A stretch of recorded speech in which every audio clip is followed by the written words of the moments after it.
What if there was a way to hire and onboard global teams faster than you can send an email? In today's episode, I dive deep with Rick Hammell on how his new company, Helios, harnesses AI to simplify HR complexity across hundreds of countries. If you think you've heard it all about going global, think again. Let's find out why AI is the game changer. What's the difference between what you're doing now and what you did at Atlas? Well, that's a great story. So what was really interesting to me when I was at Atlas, we had stories like the one I mentioned earlier where customers were saying, okay, we're outgrowing the EOR service. What do I do next? Right. What's the next step, right?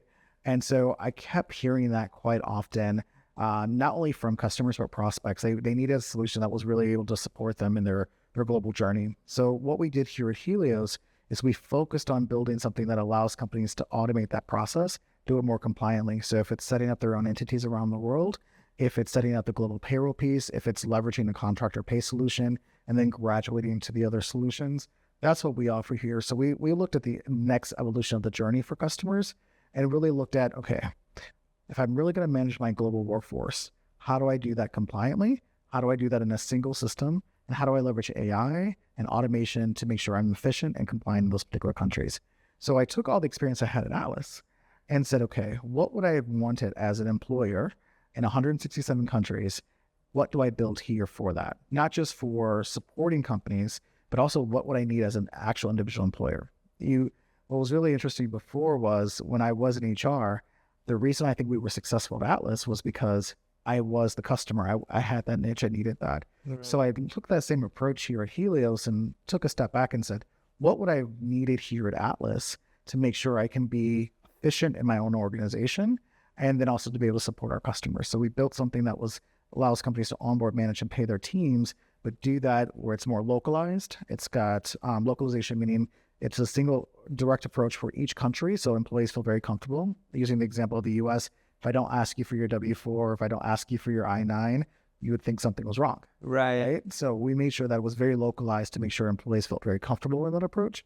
We also added languages. We can operate in 50 languages within our platform. So English is a business language across the globe, but most people feel when they're reading contracts or they're reading their benefits or they're reading something that they're entitled to, they want to read in their own language because they want to make sure they're comfortable with that. So we took that and built that into our platform from a language model. And we were able to do that. We can have languages within 3 days within our platform, any language. And then in addition to that, we focused on the automation AI piece. How do we educate our customers and how to do business in those countries so they don't have to pick up the phone and call us or have to send us an email. If they want to figure something out, our system can automate that. And then some of the simple things, I like AI to do all the administrative tasks. So focusing on, when I look at hiring an employee, if I upload an employment agreement in my platform, our AI can actually read the employment agreement in both English and the local language, tell you where you're not compliant, where you are compliant, suggested changes, and then it actually pulls all the employee information in, and you can actually issue that directly in our platform with one click. Right. And so that was something we wanted to make sure we focused on in automation and speeding up the process for onboarding. Right. So it sounds like you're basically kind of building a new company with all these new technologies. You're able to really automate a lot of kind of administrative work that otherwise would have taken on quite a bit of heavy lifting. Well, I think AI is a very powerful component of what our platform does. Our AI tool is called Albert IQ, right, off Einstein, right, Albert IQ. But we were very much focused on how do we simplify this. I spoke with quite a few customers, beta testers, employees, and we asked them, what's the one thing that you like and don't like about global workforce management? And the first thing they said was, I don't know what I don't know. And so how do I get access to information? And we said, okay, well, who are you working with? And we spoke with customers of many providers out there. And the first thing they said was, I always have to call or email to get information. And they said, okay, what would you like if you actually had that information at your fingertips? If you could ask your platform a question about onboarding or a question about compliance, and it actually has full access to the local databases of each country, the Department of Labors of each country, to say what's right, what's wrong, or if you can query based on documents you have, uploading, hey, I've got this contract in Japanese. I don't read Japanese, but I need to know what this employee's entitled to if I want to promote them or to terminate them. Our AI tool actually gives that readily available to them without having to go through, a single person or depending on the human being. Right. So, and are you finding that this is kind of appealing to certain sizes of companies or certain types of companies, or kind of where do you find that this kind of most interested in this? Well, I think our biggest niche is mid-market, but small businesses will absolutely need as well. We found through some of our studies that we did that companies tend to, around the small business market, they'll have multiple technologies and multiple providers. As they get to mid-market, they're looking to do more consolidation. By the time they get to enterprise, they already have a consolidator. Like that's where your Workdays to come in, your bigger kind of enterprise platforms. So mid-market, we find is right before they start to do that consolidation, we're the perfect fit because they can consolidate with us. They don't have to work with multiple vendors. They have one solution and one provider. And they don't have to have a time and attendance solution. They don't have to have a performance management solution. All that's really there and localized for them in those particular markets. Right. So how do you see these kind of trends with globalization kind of evolving over the years? Right now, as you probably know, there was like post-pandemic a big shift to remote work, and now companies are trying to bring people back into the office. And so there's been like this to and fro with globalization, offshoring, now onshoring, particularly like manufacturing and such. Do you have any sense of kind of the general greater trends or whether these are just kind of small bumps in the...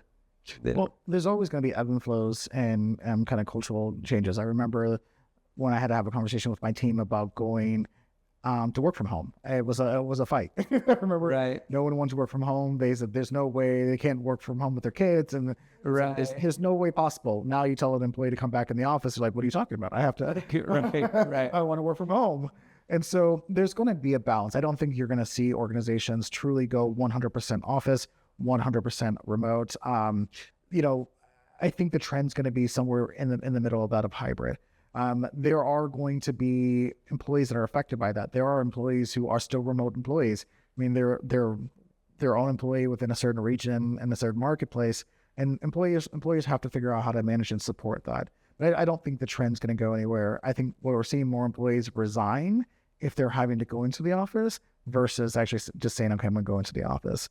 But I think that the trend's going to be where it's going to be somewhere in the middle, because what we're finding with employers is that it's more cost effective to be remote. I'll give an example of myself. When I was at Atlas, I had 19 offices around the world, and we paid office rent. We had really nice locations, right? We had very nice office spaces. Those dollars that we had there, when I looked at Helios, I said, why would I invest that much money now? My mindset has changed into that. I can invest that into my people. I can invest that into, extending out and, bonus programs and technology and supporting our teams, invest it back into the company as well. So businesses are also starting to see that. Where I see the trend of employers bringing people back in the office, at least from the conversations that I've had, one, they can't get out of a lease. So they feel like it's a waste of money. So they need to make sure that they're leveraging how it can justify that. Two, they're looking at building culture and making sure the teams come back, because there's maybe been not some buy-in or there's been some disconnect with culture. I encourage, as from an HR perspective, employers need to look at how they're actually leveraging that, because you're not going to always have 100% people in the office. So if you have issues with culture, if you have things like that, there's ways to connect your teams, which we also focused on within our platform, which is in our communities platform module, where we said, how do you engage your remote teams or your teams that are in the office to make sure they feel like they're connected to your vision and mission of the organization? Right. So at Helios, do you guys see yourselves mostly as a tech company or as like a hybrid, or how do you think of it? Yeah, we're tech focused. So we're tech first, I should say, from that perspective. I've done service-enabled technology, which is what I did at Atlas. We're very much focused on how do we automate this as much as possible and maybe get this information in front of our customers and support through tech services, but not through actual services. We don't want to be the ones that are walking the customer through a termination. We want to make sure our technology can do that for them and enable that as time progresses. We want to give the client as much autonomy within our platform as possible so that they can make decisions what's best for their business as long as they're fully compliant. Right. So do you see with kind of the evolution of AI, do you kind of anticipate that more and more services are going to be eaten up by kind of AI type technology. Do you see that at all right now? I can tell you, I can get things done a lot faster with AI than I could even 2 years ago. I think it's important that employers can see what's advantageous about AI and how they're actually able to expand their businesses. I remember sitting down, and by the way, I did not know AI. Right. Like, I had some young person come in my office and say, look, this is what you can do. And I was like, great, let me figure out how to do this. This is amazing. I was able to take tasks that maybe took me 2 or 3 hours down to 15 to 20 minutes. I became more efficient with what I was doing in work, and I was able to get more things done. So I do think the trend's going to be AI is going to continue to get bigger. Now, there are rules and regulations, especially in the EU, when it comes to AI and making sure you have best practices. And obviously, we want to make sure we're fully compliant with those regulations. And employers need to make sure they understand that through their compliance teams as well. But AI, I think, is going to be a very powerful tool. I don't think, I think the fear of AI is going to make you lose jobs. I think it's going to repurpose jobs, yes, but I think this gives greater opportunity to create more jobs and more opportunities for people around the world when they're leveraging AI as well. From integrating payroll in multiple languages to scanning contracts with AI, Helios shows us a preview of what's possible when technology meets HR innovation. Global hiring is great until the machines start replacing those humans we work so hard to onboard. Then again, fewer HR forms to fill out. Am I right? Well, the big takeaway is that AI isn't about firing people. It's about freeing teams from tedious tasks so they can focus on strategic growth and do higher value work. People ultimately still want to work with other people.